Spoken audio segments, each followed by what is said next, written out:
Check it out alive and leave the flame behind. And I can't be without you, without you. I never see you happy. You always treat me badly. You say you always start in your mind. Why don't you get it alive and leave the flame behind?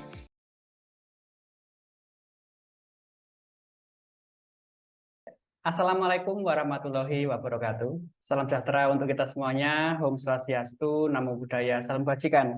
Bertemu lagi dengan saya, Pramudya Herlambang, di OMG, obrolan malam Jumat, edisi ke-75.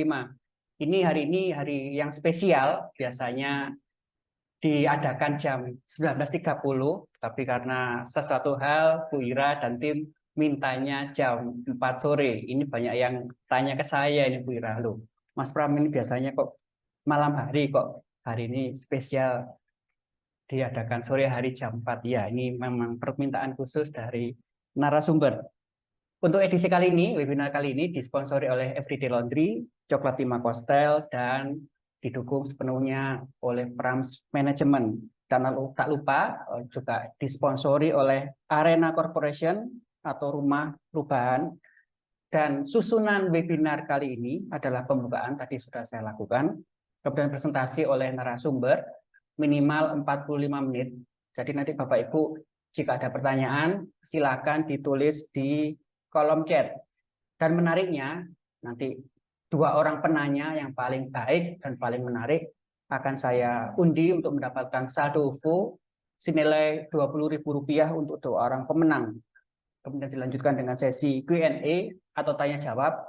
Yang keempat adalah Zoom UMKM Expo. Jadi Bapak Ibu yang baru bergabung di webinar kali ini, Bapak Ibu boleh mempromosikan bisnis dan usahanya berbicara langsung di depan kamera maksimal 3 menit. Ini ada unsur pendidikannya, Bu Ira dan Bapak Ibu semuanya, agar kita semuanya belajar berani berbicara di depan kamera. Kemudian dilanjutkan dengan sesi foto bersama. Kemudian dilanjutkan dengan closing statement dan pengumuman pemenang. Dan diakhiri dengan penutup. Materi kita pada sore hari ini cukup menarik, meningkatkan produktivitas kinerja tim dengan KPI yang dibawakan oleh narasumber Ibu Ira Pohan. Beliau adalah founder dari Arena Corporation atau Rumah Perubahan dan juga pemateri KPI. Ini banyak orang yang penasaran apa sih itu Mas Pram KPI itu. Nah, tanpa berpanjang kata lagi, kita sambut paling meriah narasumber terfavorit di Indonesia, Ibu Ira Pohan. Oke, terima kasih banyak Bapak. Ini saya sebentar lagi mau sampai, tapi izinkan ambil di jalan ini mau. Mohon maaf sebelumnya ini saya minta ada waktu dimajukan karena sebentar lagi saya juga bertepatan menjadi ketua panitia untuk di Halal Bihalal Kadin Jakarta Timur gitu. Oke, boleh Pak, sebelumnya sambil saya turun menuju ke ruangan, boleh minta tolong dikonfirmasi gitu kira-kira apa sih yang ingin diketahui tentang KPI ini, boleh ditulis di kolom chat ya Pak ya. Ya. Sambil kita mulai bahas nanti ya. Ya, jadi kebanyakan audiens di OMG obrolan malam Jumat ini yang kali ini diselenggarakan di sore hari itu umumnya pengusaha pemula, jadi banyak yang tidak paham apa sih KPI itu, atau mungkin kalau saya terjemahkan itu atau kepanjangannya adalah Key Performance Index. Nah, jadi gampangnya itu KPI itu nilai rapot bagi karyawan kita. Jadi kalau karyawan kita pingin naik gaji, pingin naik pangkat, nah itu ada rapotnya. Kalau dia anak sekolah itu kan ada rapot kenaikan kelas. Nah, kalau di perusahaan itu namanya KPI, Key Performance Index. Bagaimana cara mengukur kinerja karyawan kita. Nah, apakah layak untuk dipertahankan atau diluluskan. Nah, kira-kira seperti itu. Nanti gimana teknisnya? Nah, ini kita bahas malam hari ini, sore ini. Mungkin Bapak Ibu ada yang mau pengen tahu apa sih KPI itu? Nah, mungkin bisa dituliskan di kolom chat sambil menunggu Bu Ira. Nah. Oke, akhirnya saya sudah duduk kembali. Oke Bu. Ya, oke, baik. Langsung ya saja. Pak ya. Iya, silakan. Langsung aja nih waktunya Oke, ingin tahu bagaimana membuat KPI untuk tim sales. Oke, Ya, baik. Nah, saya share screen ya, sebentar ya. silakan Bu. Bentar. Langsung saja. Ya, kita langsung saja. Nanti kalau misalkan di sini kurang jelas, mungkin kan kalau untuk pembahasan KPI ini masih perlu ada semacam kayak pendalaman dulu gitu, atau misalkan diendapkan dulu, nggak apa-apa, nanti di Iya. grup kita bisa tanya jawab juga ya. Siap Bu. Oke. Baik, Bapak Ibu izinkan saya sharing. Terlihat ini Ya, screen-nya? Sudah. Oke, baik. Habis. Ya. Nah, Bapak, perkenalkan saya Ira Pohan, saya founder dari Arena Corp, training usaha saya bergerak di bidang training dan juga book publishing, penerbitan buku. Saya berpengalaman untuk di dunia learning center, people development, dan juga SDM tentunya. Sehingga ini kenapa saya juga akhirnya menjadi KPI consultant dan juga penulis buku. Khususnya hari ini saya sharing KPI consultant ini adalah based on experience saya pada saat saya menerapkan ilmu-ilmu saya pada saat saya bekerja dan juga pada saat saya mendampingi para klien untuk khususnya pada para business owner dan UMKM untuk membuat KPI-nya gitu ya Bu, Pak. Nah, di sini Bapak Ibu, kita mulai dari sini nih. Sudah ada yang merasa nih tim gitu ya, di tim merasa sudah berusaha maksimal tapi hasil yang diterima tuh nggak sesuai dengan harapan. Nah, lalu merasa antar tim nggak saling mendukung. Nah, itu ada yang pernah dan ada juga kalau yang kami ketemuin juga merasa koordinasi yang dilakukan kurang efektif. Gitu. Nah, akhirnya ini yang terjadi adalah merasa stuck untuk mencari jalan keluarnya gitu. Saya sudah berusaha maksimal, tapi kok seperti ini saja gitu. Nah, sehingga di sini terjadi masalah kinerja gitu Bu, Pak.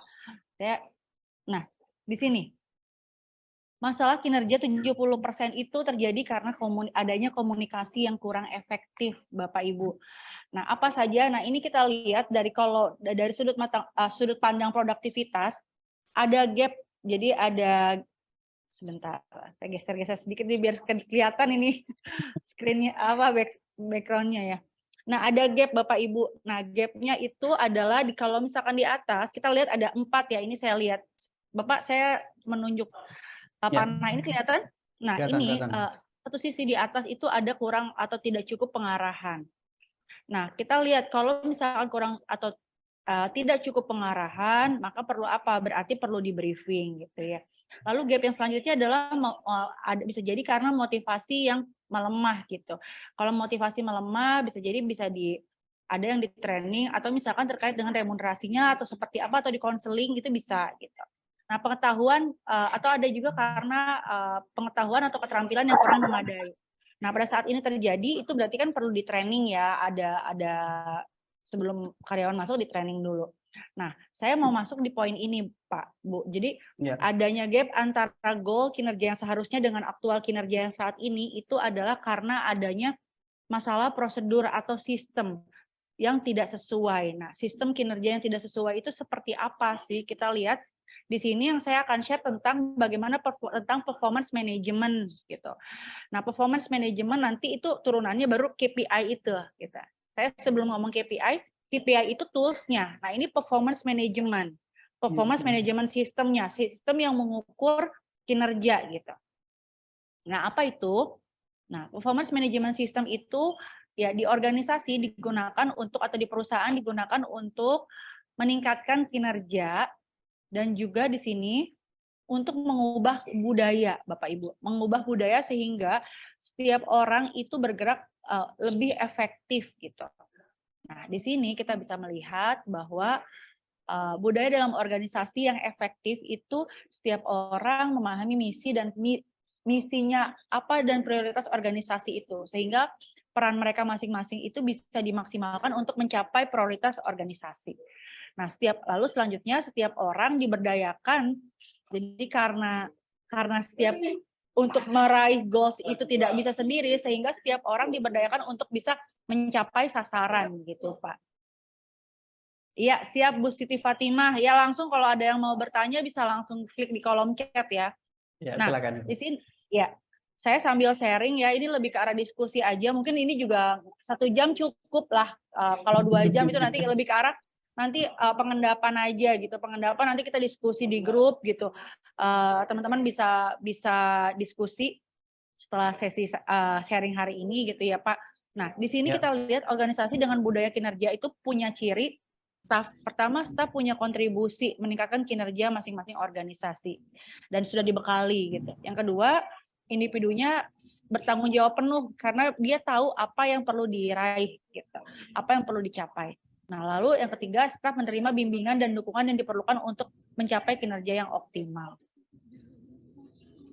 Nah, ini Bapak lihat, ini berlaku nggak hanya di UMKM, tapi juga di perusahaan korporasi juga ini diberlakukan. Jadi kalau misalkan contohnya salah satu BUMN, saya sebut aja misalkan Pertamina gitu, misalkan mereka juga menggunakan KPI, jadi memang selalu ada coaching gitu ya untuk melihat kinerjanya.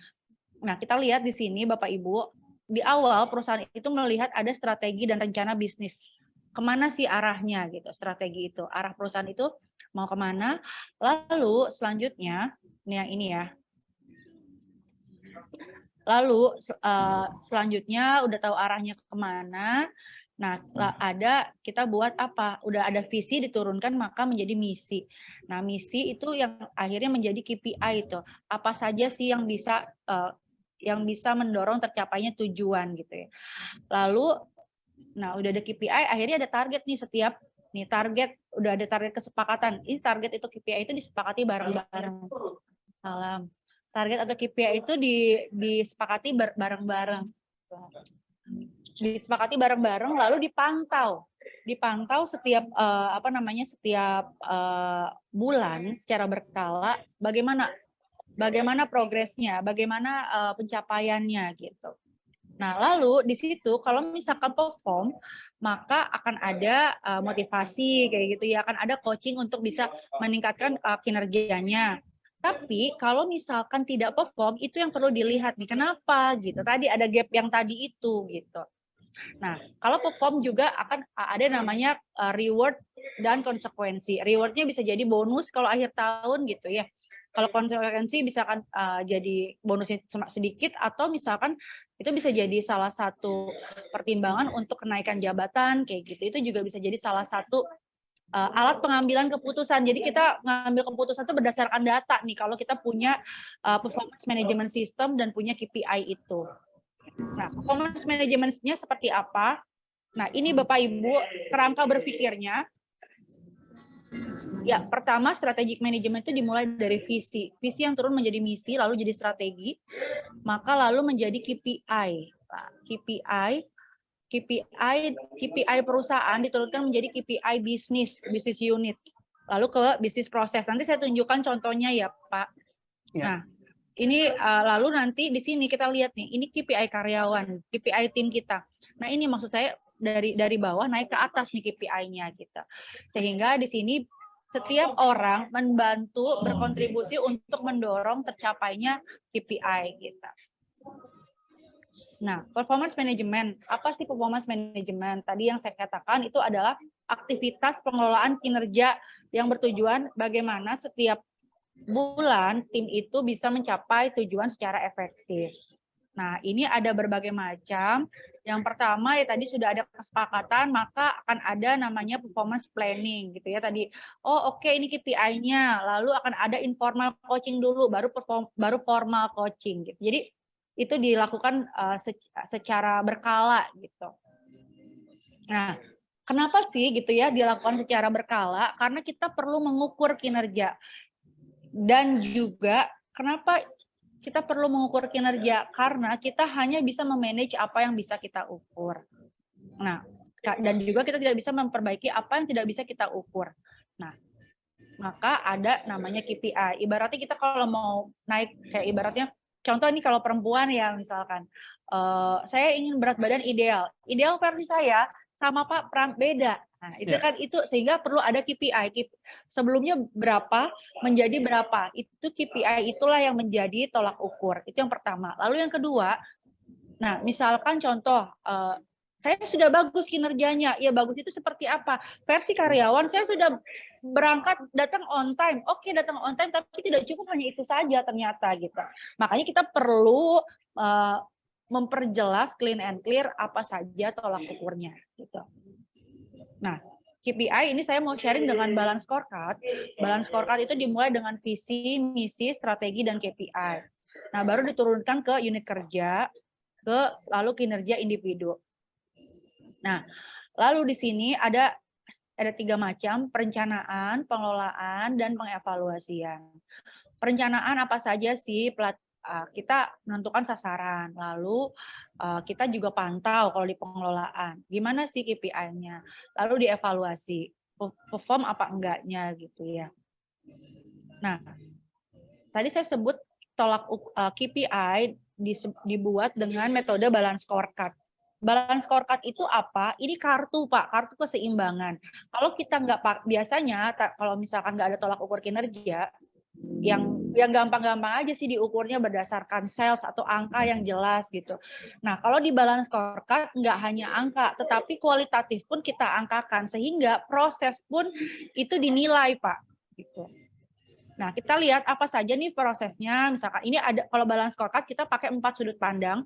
Pertama, finansial, keuangan gitu ya. Jadi return on capital employee. Sudut pandangnya adalah bagaimana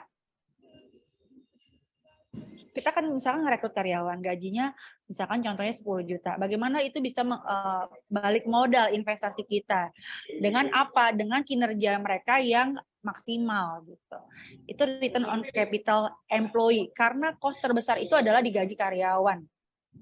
Ya. Lalu yang kedua adalah customer loyalty dan juga on time delivery. Ini beberapa contoh ya sudut pandang di customer, bagaimana kita mengukur kepuasan pelanggan. Lalu internal proses gitu, proses quality, proses cycle time, dan juga learning and grow. Bagaimana kompetensinya karyawan pun kita ukur gitu. Nah, ini nanti saya juga share di grup juga nanti materinya. Ya. Bapak Ibu, nah perspektif keuangan tadi ya, mengukur hasil yang tertinggi yang tentang keuangan ya. Lalu pelanggan customer, perspektif pelanggan adalah fokus terhadap usaha bagaimana memuaskan, mempertahankan pelanggan dan kualitas layanan. Lalu yang ketiga, perspektif proses bisnis internal. Ya tadi proses ya, bagaimana prosesnya bisa maksimal untuk bisa meraih goals gitu. Lalu yang keempat, perspektif pertumbuhan dan atau learning and grow. Bagaimana SDM kita bisa kita bantu maksimalkan untuk bisa semakin dia bagus KPI-nya, maka semakin kompetensinya, maka dia bisa semakin membantu mencapai kita untuk mencapai goals perusahaan. Makanya di sini perlu ada pertumbuhan atau learning and grow. Nih ya, sudut pandangnya Bapak Ibu. Nanti saya share, silakan nanti dipelajari. Karena ini memang perlu proses, ataupun nanti videonya Mas Pram mungkin ya di share biar nanti Bapak Ibu di sini bisa ulang kembali gitu misalkan ya. Nah, di sini ada beberapa contoh Pak untuk ukuran finansial. Nah, di sini ada total aset, contoh ya. Ini kalau finansial mah lebih gampang lah ya terkait dengan hitungan-hitungan keuangan gitu ya Pak. Nah, lalu yang kedua, ukuran pelanggan. Ini contoh-contoh KPI yang terkait dengan ukuran pelanggan. Ada kepuasan customer, ada customer loyalty, market share, ini macam-macamnya ya Pak ya. Sales volume gitu. Lalu yang ketiga tadi ya, ukuran perspektif proses internal. Proses internal adalah internal proses bisnis. Bagaimana kita memproses usaha kita gitu.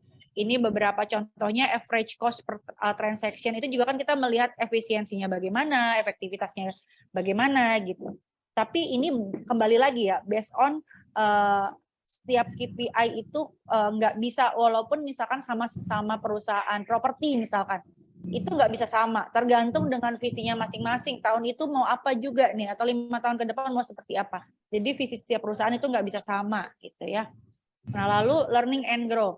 Learning and grow itu adalah tadi bagaimana kita meningkatkan kompetensi si karyawan kita untuk bisa perform gitu, bisa maksimal. Nah, salah satunya adalah employee satisfaction, kepuasan customer, atau juga di sini diukur dengan job rotation gitu.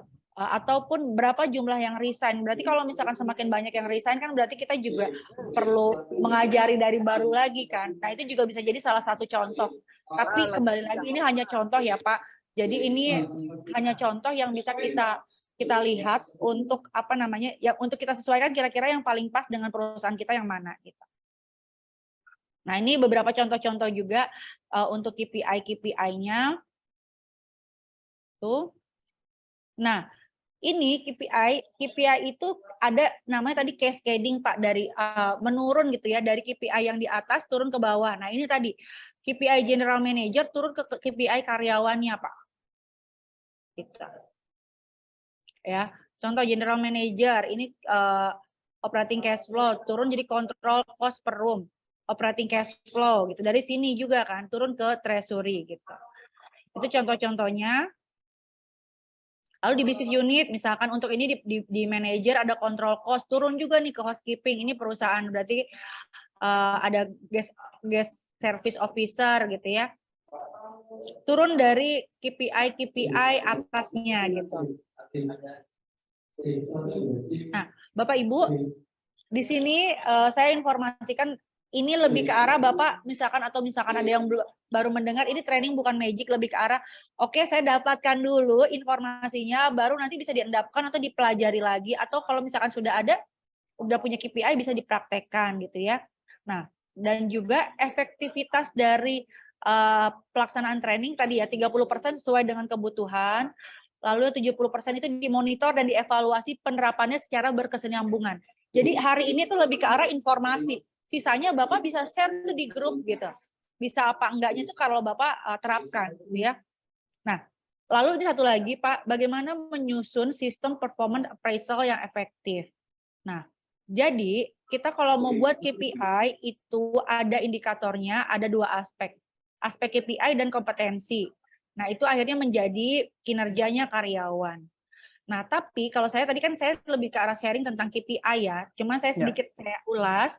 Kompetensi itu apa? Kalau kompetensi itu yang menggambarkan kecakapan yang perlu dimiliki karyawan. Contohnya leadership, komunikasi gitu. Jadi itu aspek yang soft skill. Nah, kalau KPI itu terkait dengan kinerjanya mereka yang kita bisa lihat gitu, Pak. Jadi kinerja yang bisa kita angkakan gitu secara KPI. Nah, saya di sini lebih ke arah bahasnya yang KPI dulu ya. Nah, KPI untuk buat KPI itu perlu apa gitu? Kita perlu ada job desk, Bapak Ibu. Kita perlu punya job desk dulu. Kalau belum berarti mulai dari job desk. Kalau saya sih biasanya juga ngajak punya struktur organisasi dulu, punya workflow dulu, dan expected result atau visi Bapak Ibu. Nah, baru di sini kita bisa lihat nih bagaimana efektivitasnya. Ini contoh KPI Bapak Ibu, habis ini kita diskusi aja ya. Ini contoh KPI, ini KPI-nya manajer untuk HRD Bapak Ibu.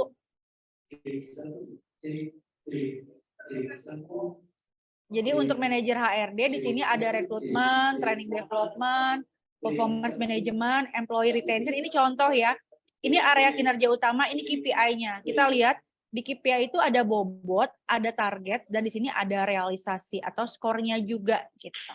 Baru dari semua indikator-indikator yang ada, di total ini nilai KPI-nya Bapak Ibu. Itu kalau saya kompetensi saya skip ya Bapak Ibu ya. Nah, baru nanti kalau udah ada, kita bobotkan nih antara KPI dan kompetensi. Tapi kompetensi, saya sarankan kalau misalkan Bapak Ibu belum punya KPI, satu-satu dulu KPI dulu, baru kompetensi. Jadi bisa secara penerapannya bisa lebih maksimal gitu. Nah, KPI itu digunakan untuk apa? Biasanya untuk bonus, kenaikan gaji, promosi, dan training plan Bapak Ibu. Nah, kira-kira kalau misalkan training plan, misalkan karyawan saya kurang bagus di ini gitu ya, untuk diproses gitu. Berarti trainingnya adalah misalkan training terkait dengan pekerjaannya gitu. Atau penjualan, berarti tentang sales gitu. Nanti itu bisa jadi salah satu pengambilan keputusan. Itu. Dan Bapak Ibu, untuk penerapan KPI itu ada beberapa fase. Yang pertama itu ada forming. Ini masih kayak semacam oke, KPI ini sekarang kita sedang terapkan. Oh, ini ya KPI itu ya, forming. Nah, tapi pada saat KPI itu dibuat, maka itu akan ada namanya storming gitu. Kayak sebelumnya nggak ada KPI nih Pak. Terus tiba-tiba ada KPI, itu akan ada kayak semacam kaget gitu ya, itu storming. Lalu norming, ini di sini ada norming. Kalau udah kebiasaan maka norming, maka selanjutnya ada performing. Jadi udah mulai apa ya kalau performing itu ya? Lebih ke arah jadi udah achieve lah. Nah, cuman kita PR-nya adalah bagaimana caranya untuk membuat KPI itu bisa challenging lagi tahun depan gitu, dinaikkan lagi. Bisa karena udah achieve tadi ya gitu. Oke, itu sih paling Pak dari saya sharingnya. Tapi kalau buat KPI itu perlu ada ini ya, scientific, jadi lalu measurable ya. Scientific itu bagaimana bisa memenuhi tujuan-tujuan KPI gitu, visi tadi. Measurable, terukur Pak, dipastikan semuanya bisa diangkakan. Misalkan contohnya tadi pemenuhan karyawan, berarti ada angkanya 45 hari. Nah, itu. Pokoknya intinya ada terukur kalau KPI itu. Dan juga achievable. Misalkan tadi kan kalau pemenuhan karyawan itu 45 hari kan. Nah, kalau misalkan kita bikin seminggu bisa nggak? Oh, nggak bisa. Itu berarti kan nggak achievable nih. Lalu reliable, dapat diandalkan dan time bound gitu. Itu Pak sharing dari saya. Paling nanti habis ini kita diskusi aja ya. Ya. Monggo silakan. Oke, wah ini materinya singkat, padat, dan jelas ini. Nah ini. Ya, karena praktek Pak kalau KPI. Ya, oke, kita menuju ke sesi tanya jawab. Ini pertanyaan pertama ini dari saya ini. Untuk idealnya, untuk KPI itu dievaluasi berapa bulan sekali, Bu? Idealnya sebulan sekali, Pak. Oh, sebulan sekali. Kemudian ini, Bu. Iya. Itu makanya terjadi storming itu karena itu, Pak. Ya terjadi storming itu karena itu biasa nggak diukur, sekarang diukur. Biasa nggak dievaluasi, sekarang dievaluasi setiap bulan, itu jadi storming tuh. Nah, sip. Ini pertanyaan, silakan Bapak Ibu jika ada pertanyaan silakan ditulis di kolom chat. Ini satu lagi Bu Ira. Ini saya juga curhat, dulu saya juga pernah jadi karyawan, kemudian saya tiba-tiba dipanggil oleh pimpinan dengan alasan saya di PHK dengan alasan putus kontrak. Apakah saya berhak untuk mendapatkan ini Bu ya KPI-nya? Jadi ini dua hal yang berbeda ya Pak. Di PHK karena putus kontrak dengan KPI. Kalau saya melihatnya ya, kalau di PHK kan berarti kita tidak dianggap tidak perform. Tapi kalau KPI kan suatu hal yang memang kita perlu, nggak apa-apa kalau mau tahu ya nggak apa-apa. Karena ini kan ibaratnya KPI itu bukan suatu hal yang rahasia. Jadi perusahaan tahu, manajer kita atau atasan kita tahu, dan tim kita juga tahu gitu yang diukur gitu. Jadi kalau misalnya kalaupun kita di PHK kita mau tahu KPI kita ya nggak apa-apa gitu. Malah justru perlu tahu. Kenapa? Karena kita bisa tahu poin yang mana yang perlu kita benahin gitu. Saya melihat kalau hanya di PHK karena putus kontrak, kemudian, nah ini indikatornya apa? Kok saya tidak diteruskan? Nah, nilai rapot saya ini jeleknya di mana? Iya, rapot betul. Iya, betul. Jadi KPI itu rapot lah, simpelnya betul. Saya waktu itu sempat dapat klien perusahaan boneka gitu. Mereka karyawannya tingkat pendidikannya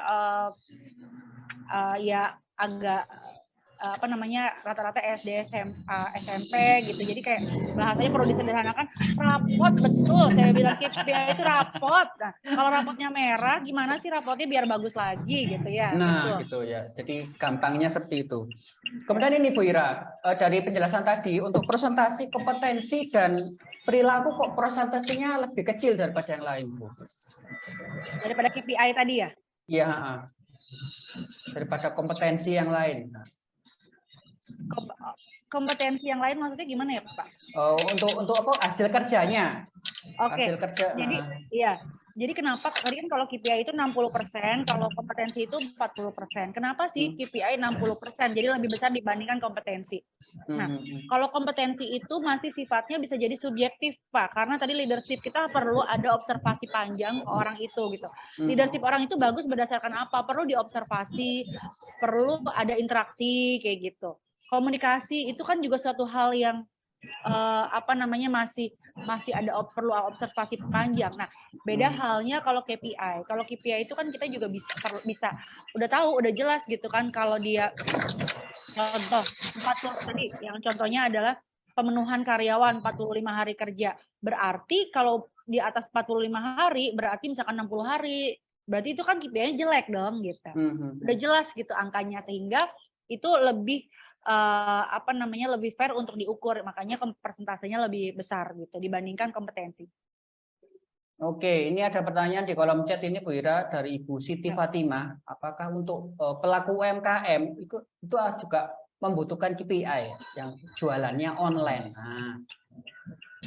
Iya, kalau Bapak Ibu kalau KPI baik mau online atau mau offline itu tetap. Jadi kayak ibaratnya rapot ya Pak. Jadi setiap perusahaan yang punya karyawan itu perlu punya rapot untuk timnya. Jadi mau online mau offline itu tetap gitu dibutuhkan.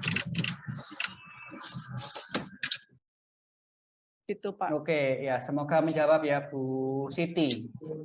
Kemudian ini ada pertanyaan lagi nih dari Pak Arif Okda untuk terkait KPI. Untuk KPI dan OKR itu beda atau sama Bu? Ya, oke. Perbedaan KPI sama OKR ya Pak, Bu. Ya, nah, ini memang saat ini memang sudah ada ini ya, ada alat ukur baru selain KPI gitu ya. Nah, perbedaannya apa kalau KPI? Nah, KPI itu Pak, sebentar ya. Nah, ini suara saya kedengeran nggak ya Pak? Jelas, silakan Bu. Oke. Nah, kalau KPI itu Bapak, ini ada namanya kalau KPI itu lagging adalah tujuan yang terukur untuk jangka panjang. Nah, tapi kalau OKR itu kalau misalkan itu leading indicator. Jadi tujuan yang dibuat untuk mengetahui apakah goals itu dapat tercapai atau bisa tertunda. Nah, biasanya kalau KPI itu kuantitatif, kalau OKR itu lebih kualitatif gitu. Nah, bedanya juga kalau KPI itu terdapat 1 sampai dengan 5 goals dibuat dalam tim. Nah, kalau OKR itu rata-rata biasanya itu 3 sampai 4 goals. Nah, kalau OKR dibuat dengan tujuan untuk perubahan, kalau KPI untuk menentukan dan mengukur goal sebelumnya seperti apa. Itu ya Pak. Nah, ini kalau ada yang nggak jelas ini Bu, yang nggak tahu nih. OKR itu apa? Oke, Bapak Ibu yang membutuhkan e-sertifikat, mohon untuk masuk dulu ke grup di kolom chat itu ya, untuk diklik linknya. Sambil menunggu Bu Ira, ini sepertinya terlemparin. Ya, Bu Ira? Iya, halo. Iya, saya ganti device tadi, laptop saya habis baterai. Iya, silakan Bu. Oke. Ya, pertanyaan tadi, ya, yang KPI sama OKR ya sudah cukup menjelaskan? Ya, ini ada yang bertanya Bu, OKR itu apa Bu? Nah, oke, udah. Kalau KPI tadi kan sudah jelas. Nah, tinggal OKR-nya ini apa nih kepanjangannya? Oke, udah ada yang pernah pakai OKR? Sebelumnya saya tanya malah. Nah, ada yang pernah pakai OKR Bapak Ibu? Silakan ditulis di kolom chat. Iya. Ada yang pernah pakai OKR? Tapi di sini saya nggak terlalu menjelaskan panjang tentang OKR ya Pak, Bu, biar kita juga nggak melebar. OKR itu adalah objektif ya and key result Pak. Kepanjangannya itu. OKR itu objektif dan key result. Contohnya, objektifnya adalah menjadi aplikasi produktivitas iOS nomor 1 yang paling banyak diunduh. Maka, objektif dan key result ya. Maka key result-nya apa nih? Poin-poin untuk bisa meraih. Jadi nomor 1 itu apa? Melakukan survei dengan meluncurkan 5 feature, melakukan 10 pengujian, menghasilkan setidaknya 50%, mendapatkan 200 rating gitu, kayak gitu sih, Pak. Kemudian ini ada pertanyaan lagi dari Ibu Sari, izin bertanya, bagaimana cara menjadi karyawan yang memiliki KPI yang baik dan bagaimana cara meningkatkan KPI jika sedang mengalami penurunan? Ini dari sisi karyawan ini, Bu. Oke, kalau untuk karyawan punya KPI, biar jadi karyawan yang punya KPI yang baik, berarti kita perlu paham dulu apa yang kita kerjakan. Lalu terus kita juga lihat KPI kita mana yang kita perlu improve, mana yang kita lemah, itu yang kita coba kita minta bantuan atau seperti apa gitu ke atasan kita. Terus yang pertanyaan kedua tadi apa ya? Ya, untuk meningkatkan jika KPI kita jelek atau KPI kita baik, itu sebagai karyawan itu harus bagaimana? Apakah hanya sesuai job desk kita atau yang lain, Bu? Iya, untuk meningkatkan KPI itu ada training, ada coaching gitu ya, ada konseling. Tadi kalau misalkan kita motivasi menurun, tadi yang gap itu kalau kompetensi kita menurun itu berarti motivasi menurun berarti itu konseling, lebih ke arah curhat gitu. Misalkan ada masalah itu konseling. Tapi kalau training lebih ke arah tentang pekerjaan itu. Kalau misalkan pekerjaan itu enggak kita kurang maksimal, maka kita training gitu. Kemudian untuk pembuatan KPI itu, Bu, apakah perlu perusahaan itu sendiri yang membuat ataukah kita harus bekerjasama dengan perusahaan lain? Terus indikatornya apa, Bu, untuk KPI yang baik untuk perusahaan itu, Bu? Oke, jadi kalau KPI bisa jadi yang pertama kalau misalkan di perusahaan itu ada yang sudah memahami KPI nggak apa-apa diterapkan. Tapi kalau misalkan dirasa nggak bisa kita kolaborasi dengan konsultan. Misalkan contoh kalau saya juga di-hire untuk membantu perusahaan-perusahaan untuk membuat KPI gitu. Itu juga itu bisa, atau misalkan untuk diskusi gitu, KPI-nya udah benar atau belum, untuk jadi konsultasi gitu, itu bisa. Lalu yang kedua apa ya pertanyaan tadi ya Pak Pram? Ya, untuk indikatornya KPI yang baik itu apakah hanya dinilai dari performance dari perusahaan itu sendiri atau performance dari karyawannya, apakah dia kerjanya betul atau enggak atau bagaimana? Adakah penilaian yang lain, Bu? Indikator KPI itu ya? Jadi, gimana Pak?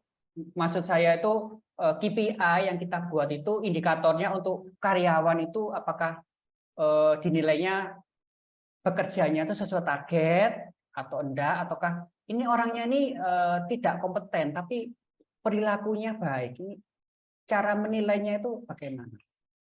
Oke. Kita lihat ya, perilaku baik itu apa? Perilaku baik kalau misalkan kita turunkan ke KPI, misalkan jadi masuk ke internal proses gitu. Misalkan internal proses, ini KPI-nya secara keuangan itu nggak achieve gitu. Tapi kalau secara proses kerjanya dia bagus. Iya, betul. Itu yang kita bisa jadi kita bedah gitu, Pak. Sip. Nah, ini ada pertanyaan lain dari Pak Hafid sini. Ya, saya ingin bertanya, apakah jika karyawan tidak memenuhi KPI, maka apakah langsung di PHK ataukah bagaimana? Dan solusinya jika karyawan tidak memenuhi KPI itu seperti apa? Oke, jika karyawan tidak memenuhi KPI, kita kalau PHK, kalau bulan pertama sih enggak ya Pak ya, enggak langsung lah ya. Di situ tadi saya sebutkan kenapa ada informal coaching, kita tanya dulu nih, kita coaching dulu apa sih yang jadi masalahnya gitu. Atau misalkan lalu coaching itu seperti apa gitu. Itu Pak. Kemudian untuk KPI-nya apakah cocok untuk perusahaan kecil yang mungkin hanya 1 atau 2 orang karyawan ataukah harus perusahaan yang besar, Bu? Saya pengalaman untuk membuat KPI dari karyawan yang belasan ribu sampai hanya beberapa orang. Jadi sebenarnya KPI itu kan karena rapot ya Pak. Mau karyawan 1-2 orang, mau belasan ribu, tetap pakai Pak rapotnya. Oh gitu. Paling lebih ke arah skalanya yang disesuaikan gitu. Soalnya ada beberapa teman-teman dari saya pengusaha laundry itu, ini laundry aja kok pakai KPI itu, kadang-kadang ada yang protes seperti itu. Pakailah tetap. Ya, jadi meskipun usaha Bapak itu masih pemula, masih kecil, tetap memerlukan KPI. Kemudian Bapak Ibu, saya ingatkan lagi jika Bapak Ibu menginginkan e-sertifikat, mohon untuk masuk ke grup dulu, yang linknya sudah saya cantumkan di kolom chat, nanti saya buatkan setelah ini. Ya.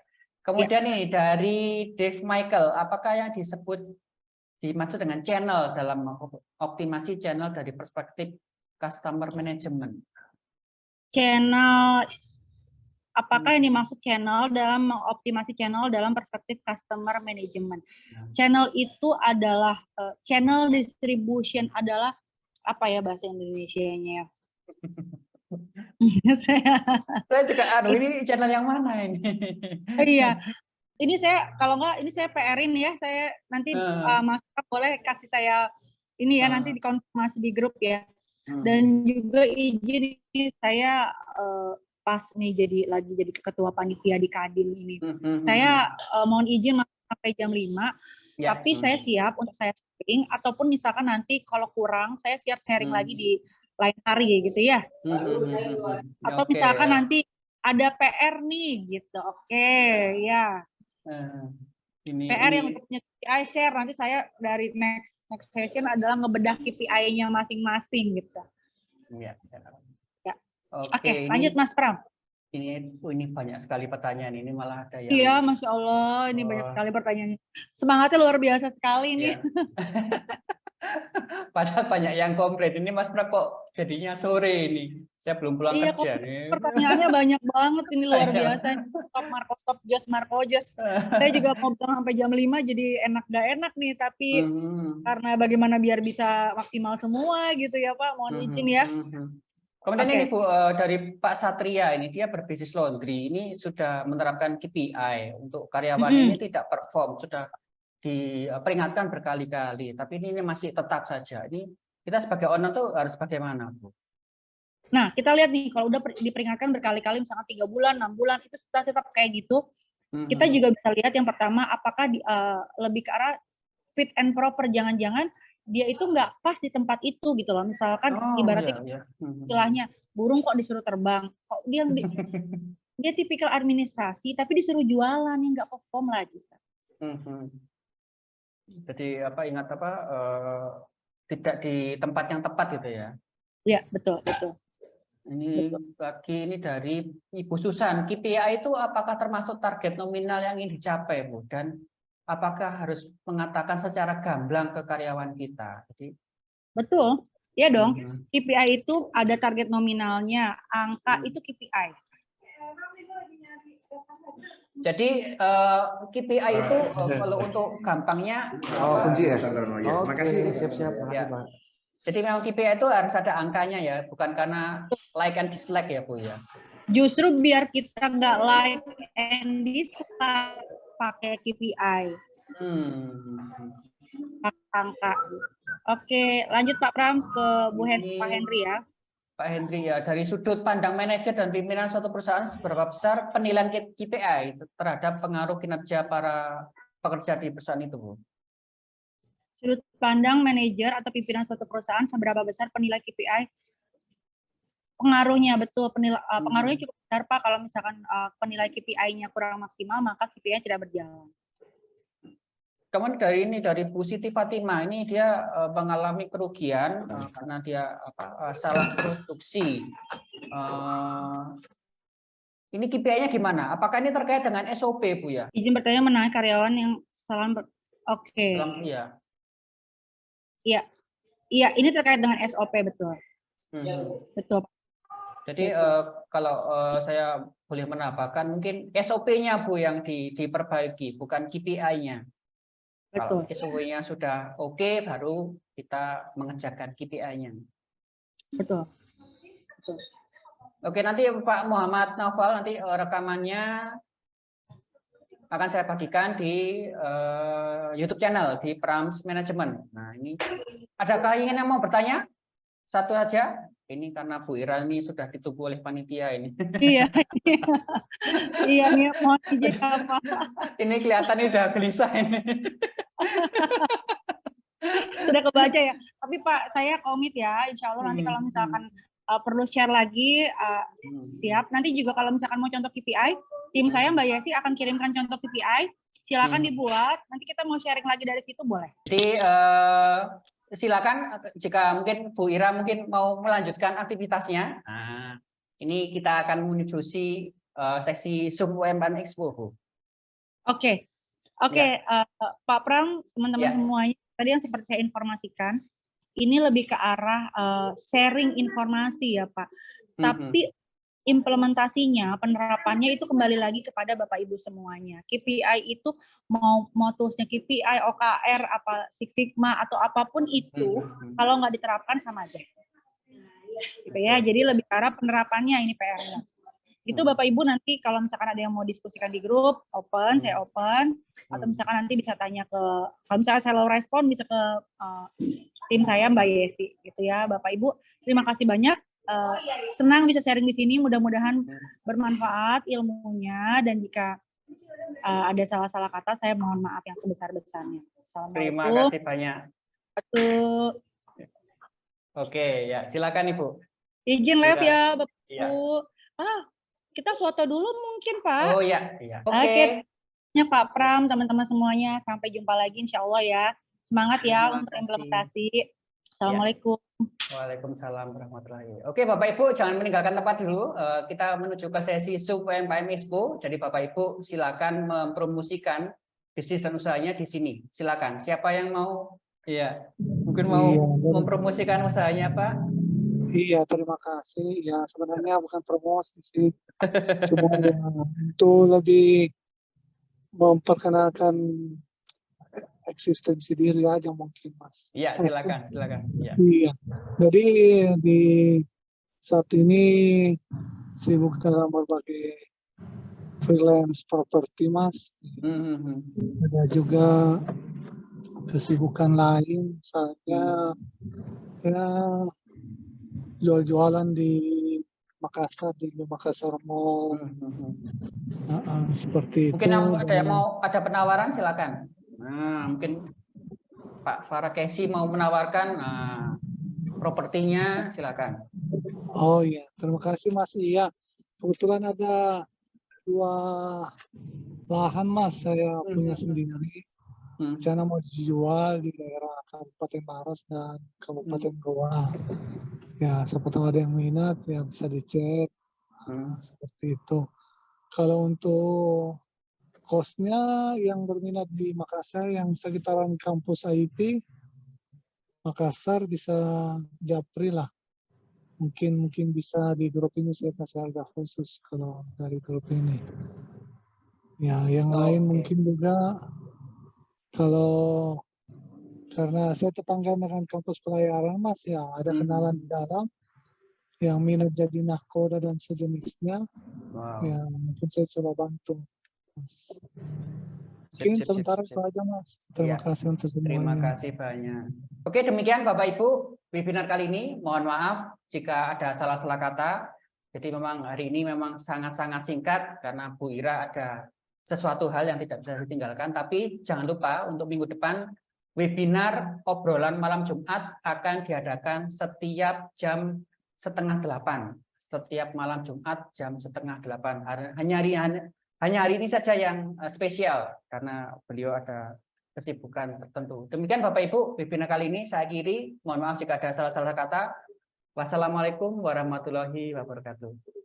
Terima kasih semuanya.